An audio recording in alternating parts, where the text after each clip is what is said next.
শপথ গ্রহণের পর নবনিযুক্ত পরিষদীয় সচিবদের সঙ্গে বিধানসভায় তার ঘরে বৈঠক করেন মুখ্যমন্ত্রী। তার দাবি, রাজীব গান্ধীর আমলে পরিষদীয় সচিব নিয়োগের প্রক্রিয়া শুরু হয়েছিল।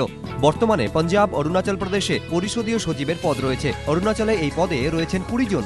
গত বছর 13 ডিসেম্বর বিধানসভার অধিবেশনে পার্লামেন্টারি সেক্রেটারি বিল পাশ হয়। বিলে সই না করার জন্য রাজ্যপালের দ্বারস্থ হয় কংগ্রেস এবং বামেরা, কিন্তু সেই আবেদন না মেনে রাজ্যপাল সই করায় বিলটি আইনে পরিণত হয়। রাজ্যের আর্থিক সংকটে পরিষদীয় সচিব নিয়োগ সরকারি অর্থের অপচয় ছাড়া কিছু নয়, এই অভিযোগে এদিন শপথ গ্রহণ অনুষ্ঠান বয়কট করে বিরোধীরা।